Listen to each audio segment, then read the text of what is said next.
समस्त मानव जीवन को ही संघर्षों की यात्रा कह दिया जाए तो यह कोई अतिशयोक्ति नहीं। संघर्ष वास्तव में वह अग्नि है जिसमें तपकर किसी व्यक्ति का व्यक्तित्व पूरी तरह परिष्कृत होकर समाज के समक्ष एक दृष्टांत के रूप में स्थापित होता है। बिना संघर्ष के जीवन जीने का कोई औचित्य ही नहीं। संघर्ष मानव जीवन का एक अपरिहार्य पड़ाव है जिससे घबराकर हमें कोई आत्मघाती कदम नहीं उठाना चाहिए, अपितु आगे बढ़कर उसका स्वागत करना चाहिए। इस धरा पर ऐसा कोई नहीं जन्मा जिसके जीवन में संघर्ष न हो। यहाँ तक कि नर का रूप धारण करने वाले नारायण भी मर्यादा पुरुषोत्तम भगवान श्री राम और 16 कलाओं से परिपूर्ण भगवान श्री कृष्ण स्वरूप में ईश्वरीय अवतार भी संघर्षों से अछूते नहीं रहे। भगवान राम अगर संघर्षों से समझौता कर लेते तो उन्हें अयोध्या का राज सिंहासन तो आसानी से मिल जाता, परंतु पृथ्वी को अन्याय, अनीति और अनाचार से मुक्ति नहीं मिलती।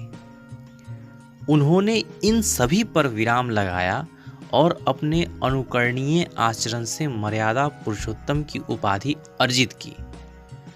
संघर्षों से जूझने की अदम्य क्षमता के चलते ही आज भगवान के रूप में उनकी पूजा होती है।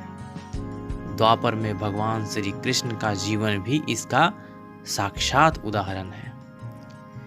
निसंदेह संघर्षों के साये में ही उज्जवल भविष्य के निर्माण का बीज निहित है।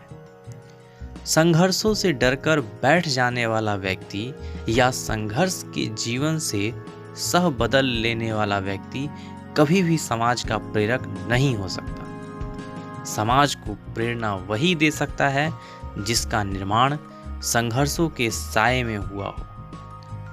जीवन में विकट परिस्थितियों का सामना किए बिना यदि कुछ प्राप्त हो भी जाए तो उस उपलब्धि का कोई मूल नहीं होता। संघर्ष के रंग ही हमारी सफलता के रंग को सतरंगी बनाते हैं। जीवन जब संघर्षों से गुजर रहा हो तो उसका आनंद लेना चाहिए, क्योंकि आज का संघर्ष ही हमारे भविष्य का निर्माण करेगा और हमारी वर्तमान स्मृतियों को अविस्मरणीय बनाएगा।